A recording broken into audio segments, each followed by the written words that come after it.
Il y a des films qui parlent de vengeance, et puis il y a John Wick, un homme, un chien et une arme à feu. En apparence, c'est simple, mais derrière cette façade se cache tout un monde secret, fait de règles, de codes et de respect. Chaque geste, chaque tir, chaque rechargement raconte quelque chose. Dans John Wick, rien n'est là par hasard, tout possède un sens caché. John Wick parle peu, mais les détails parlent pour lui. Et il y en a un qui dit tout, sa montre. Il ne la porte pas comme tout le monde, le cadran est tourné vers l'intérieur du poignet. C'est une habitude militaire utilisée pour éviter que la lumière ne se reflète et révèle la position. Ce n'est pas une pose, c'est un réflexe, la marque d'un entraînement qui ne disparaît jamais. Pas besoin d'une scène explicative, cette montre suffit pour comprendre que John Wick n'est pas un simple tueur. C'est un professionnel façonné pour la guerre, qui a seulement essayé un temps de vivre en paix. Quand John va se défouler au stand de tir, il passe devant un garde qui lit Shibumi, un roman de 79 sur un assassin à la retraite forcé de replonger dans la violence. Une histoire pratiquement identique à la sienne. Mais le détail le plus brillant, c'est que dans le livre, le protagoniste utilise des objets du quotidien pour tuer, exactement comme Wick le fera plus tard avec un crayon. C'est comme si le film nous murmurait « Attention, ce n'est que le début de la légende ». Après l'attaque dans sa maison, John se réveille au milieu des ruines et du silence. La voiture a disparu, le chien est mort, et quelque chose se rallume en lui. Il va voir Aurelio, le mécanicien. Pendant qu'il parle, Aurelio lui sert un verre. Un geste banal en apparence, sauf que l'étiquette porte un mot, peligroso. En espagnol, cela signifie dangereux. Et c'est exactement l'homme qui est en train de revenir. Dans une scène du film, l'un des hommes de Vigo joue à un jeu vidéo en ligne. Son pseudo ? Neo. Et parmi ses adversaires, il y a un joueur appelé Point Break, un double clin d'œil à deux rôles cultes de Keanu Reeves, Matrix et Point Break. Un moment méta génial, John Wick évolue dans un monde où ses autres lui-même existent comme des légendes numériques. Comme si Neo et Johnny Utah n'étaient que des versions précédentes du même guerrier, sans cesse réincarnés. Pendant l'enterrement d'Helen, il y a un détail que presque personne ne remarque. Le parapluie de John change. Dans un plan, il a 8 baleines. Dans le plan suivant, il en a 16. Cela ressemble à une erreur de continuité, mais c'est en réalité un choix technique. Quand la caméra filme en contre-plongée, il faut un parapluie plus petit pour ne pas cacher le visage. Quand le plan est latéral, on utilise un plus grand modèle pour protéger Keanu et le micro de la pluie. Résultat, une incohérence qui est en fait parfaitement fonctionnelle. Même la pluie dans John Wick obéit aux règles de la mise en scène. Dans John Wick, on ne tire jamais au hasard. Chaque coup est calculé, il utilise un Heckler et coche P30L avec un chargeur de 15 balles. Et il recharge toujours toutes les 15 balles, exactement. Pas de munitions infinies, pas de magie de cinéma, juste de la discipline pure. C'est la manière la plus simple de montrer que John Wick n'est pas un super-héros, c'est un professionnel. À un moment, John reçoit la visite d'un policier. L'homme regarde la maison dévastée, les corps partout, et il demande simplement « You working again? No, just sorting some stuff out. » Fin de la conversation. Cette scène, qui dure quelques secondes, explique l'univers de John Wick mieux que 10 monologues. La police connaît l'Underworld, mais fait semblant de ne rien voir. Tant que les tueurs respectent les règles, l'État ferme les yeux. C'est une trêve silencieuse entre deux mondes qui ne doivent jamais entrer en collision. Quand Vigo apprend que son fils a volé la voiture de John Wick et tué son chien, il ne se met pas en colère. Il est terrorisé. Parce que ce nom n'est pas seulement celui d'un homme, c'est une légende. On l'appelle Baba Yaga, le croque-mitaine. Dans la mythologie, c'est une sorcière. Ici, c'est un boogeyman armé d'un pistolet. Et quand Vigo dit « Well, John wasn't exactly the boogeyman. He was the one you sent to kill the fucking boogeyman. » on comprend que John Wick cesse d'être un assassin pour devenir un mythe.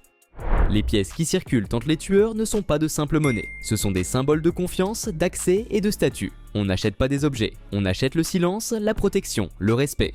John les avait enterrés sous du béton, avec son ancienne vie. Quand il les ressort, c'est comme s'il rouvrait les portes de l'enfer. Chaque pièce est une clé pour revenir dans ce monde qu'il pensait avoir quitté pour toujours. Et une fois le péage payé, il n'y a plus de retour en arrière.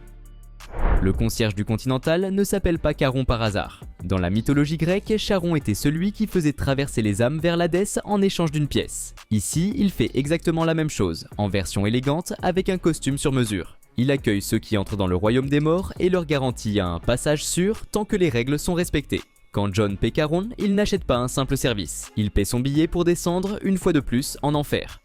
Le film est aussi une sorte de réunion secrète de l'équipe de Matrix. Chad Stahelski, le réalisateur, était la doublure cascade de Keanu Reeves. David Leitch, qui réalisera plus tard Atomic Blonde et Deadpool 2, faisait partie de l'équipe de cascadeurs des suites. Daniel Bernard, ici l'un des gardes, incarnait un agent dans Matrix Reloaded. Et même le médecin du Continental, le Dr Kim, était le Keymaker. Comme si Neo et tout son univers s'étaient réincarnés dans le monde criminel de New York, juste pour rappeler qu'avec une arme à la main, Keanu Reeves est toujours en terrain connu. Quand John arrive devant le club, il trouve à l'entrée le videur Francis, interprété par Kevin Nash. Francis lui dit, en russe, qu'il a perdu 60 livres. Ce n'est pas une remarque sur son poids, c'est un message codé. Cela signifie qu'il y a 60 hommes armés à l'intérieur. John comprend immédiatement, acquiesce et lui épargne la vie. Un respect silencieux entre professionnels du même enfer.